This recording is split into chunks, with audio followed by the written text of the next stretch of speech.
Alright, welcome back to another league race, this time with DNS, and this time we are in Spain at the Circuit de Catalunya for round 5. Round 4 didn't, well, we won't talk about Baku much really, other than the fact that it was called off, and we'll be doing Baku later in the year. So we're moving straight on to round number 5, which is Spain. Coming into this one, yeah, felt alright. Wondering where the pace would be. First set of soft compound tyres, actually doing one of my best laps I've ever done on the soft, a 17.7. So I thought I was really happy with that, I have to say, coming out the gate, and that put me in first place for the time being. I thought I'd go out for another run, so here's that second flying lap. I did a cool down lap, then another flying lap, and I actually did improve, but less than a tenth, still 17.7, but a low 17.7, so I was very happy with that, and I literally decided from that point onwards to go into the garage and just check and see where that would stack up. And I ended up not going out for another run because I thought, well, what's the point? I'm on the better tyre. I put a good time in, and now we can just, see what happens with the race and see what unfolds from there. So my only regret is I shouldn't have done a second flying lap. I should have just come in. Those tyres were almost 3-4 laps old by the time I was done with them, so they'd almost 10% wear already before the race even kind of started. So anyways, we were in second. Steve Patton got first on his return this season, so I got second, but I knew that off the line might be tough because the guys at Super Softs around me. So anyways, away we go. Formation lap. I'm jumping at the start already, so fantastic stuff already. But yeah, just getting the tyres warmed and just getting ready for this one.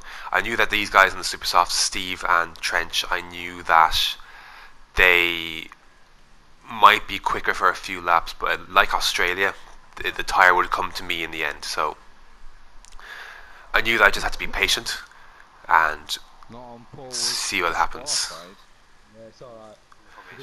Right, so we're just lining up and getting ready for the start. There's a long run down to turn 1 as well, so that's the other thing you have to keep in mind, which doesn't help me, but it helps the guys behind. So anyways, getting ready for the start. Why did I leave so much time in? Right, here we go. So here we go then. 3, 4, 5 red lights, and away we go. I thought I'd gone okay start, then the second power is a bit scrappy. Trench is gone. I go to the right to cover off Archie, so he can't go down the inside, then to go back to the left to take the race in line. Archie files in. Trench has got that position on me, so the Super Soft. And Trench has just had some amazing starts this year, I have to say. He's just, whatever he does, he just seems to really get a fantastic launch off of the line. So he moves up into P2, and I was in P3 then, and just kind of trying to keep it going from here. Basically, I knew that the soft would be the better tyre, but just a matter of when. So this is where we're going to be for the first few laps. Now just filing into P3, and we're going to extend the gap then to those behind us on the supers and then some on mediums. So seeing where we go from there. Not sure why I left so much of this lap in, because it was done fairly quickly. I mean, it was. This is the position I was going to be in very early on. So, look, Steve got a good start, Trench got a good start, and that was it for my start. Really, just the soft tyre wasn't good enough to get off the line quicker than some of the other guys. And then, 2 seconds. Sorry about that, my boss called, and the boss calls, you got to answer. So, anyway, moved on to lap 2 then. You can see the gap, 1.3 ahead of Archie and just 0.8 then behind Trench. Lap 3, these guys' tyres are beginning to crawl off a bit now, and I'm getting a bit closer. I've just been biding my time. I could have gone much faster, I could have attacked these tyres a bit more, but I really wanted to just bide my time and be careful because I knew these guys would be out of my way quite soon. But we're in the DRS of Trench, and he's making a few moves. Go to the racing line, so I can't get by him on this occasion. Basically, I was just, you see how much ERS I've been saving, like, and just in the final sector, I think I've been running lean as well. So I've just really been biding my time, just waiting for my moment to come. So lap 4, Steve has had a mistake coming out of turn 9. excuse me, that allows Trench through, and I'm just trying to bide my time very carefully here, just like make sure not to run to the back of anyone, and just, you can see this the back end from Steve get the squirm on. I've mounted the curb a bit, and I've got on a bit of a half spin myself, so not half spin, just the back end stepping down. I have to correct it, but Steve's going to come into the pits, and that releases me, and I can push a bit now and get on with the job and catch up to the back of Trench a bit. Now you can see the gap behind. I've got a nice gap behind now to Archie as well, so that's nice. I can just kind of push. Lap 5, you can see I've caught up quickly. I've been very close, but I've elected not to pass. The opportunity wasn't really there, but Trench is now going to dive into the pits, and there you go. That releases me into the lead, and you can see the gap. Then I think it's, yeah, there's Archie still in effectively P2 now. And that is the gap. You can see I got a nice advantage. I know I'm doing the 1 stop. I know the supers are probably going to do a 2 stop. So just allowed me to get on with the job. I can just pound in the laps around this. This track is a bit less satisfying to drive in qualifying the time trial and such, but in the race now I have to say, once you get to a nice flow, it's nice. Well, that's redundant. So lap 8, you can see the gap is fairly, I've got about 9 seconds to Carl in second. So looking good with that. Lap 13, this is my original pit window, but I thought, I've got the gap, let me try and extend this out as far as I could. I checked the tyres, I thought, okay, maybe I could do 1 more lap. So you can see my ERS is full. I'm going to go into hot lap for this lap, because I believe this will be my in lap. So that was my intention. Lap 14, the tyres getting on up there, but I decided to keep going. Gap is still strong behind. I actually decided to go for another lap, and this was a mistake on my part. I should have pitted this lap. I thought, let me do it. I instantly regretted it, because I thought, oh shit, I'm going to get close to a puncture. So, and the other thing I had to consider was that Trench and Steve had pitted, and I knew they'd get an undercut, but I knew they might have to stop again. Although Trench was on the mediums, so I thought, oh, he's going to try to go to the end, but his time's going to be old, so I had a feeling I could be behind those two. Anyways, I survived lap 15 and come into the pits then on a set of mediums on lap 16 to go to the end of the race from here, and I was very lucky not to get a puncture, to be honest. But thankfully we made it through. I did make a few setup tweaks to kind of help the tyre wear a bit. I think that has helped me as well. So there we go.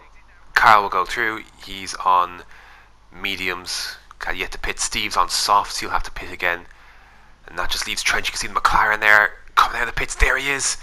I've timed this pretty well, all things considered. Actually, in the end, I defend the line. I'm aggressive defending the line. It's my corner to take. It's my position to defend, and that was my right. And I did it. I got the job done. And I had to get the tyres warmed up. That was my issue here. Got the tyres warmed up. Trenches, of course, are well up to temperature. Of course, he pitted lap 5.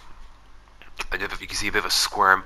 I'm in the hot lap. I'm, using this ERS to press any advantage I have and just get out that DRS range by the turn 9 straight.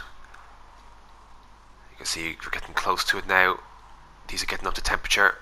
You can see Trench falls back a bit there out of turn 8, and that a nice turn 9 then for myself means he's not close enough with the DRS to make a move, and I can put it back into high and medium and then continue on my way. Lap 17. I believe this is just, we're setting the fastest lap of the race then, just showing the pace we have on these mediums. 21.1 on the mediums, so we're beginning to drop Trench now a bit as well.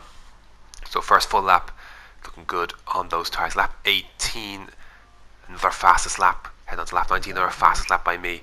So continuing to press the advantage. Trench 3.6 seconds now. There's Steve and Carl in front who I'm beginning to catch.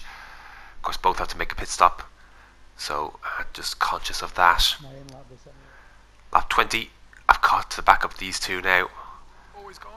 Steve gone for a move on Carl on the inside. That leaves him very, very exposed on the exit, and I had to get right on the brakes, so I was smashed into the back of him. So thankfully my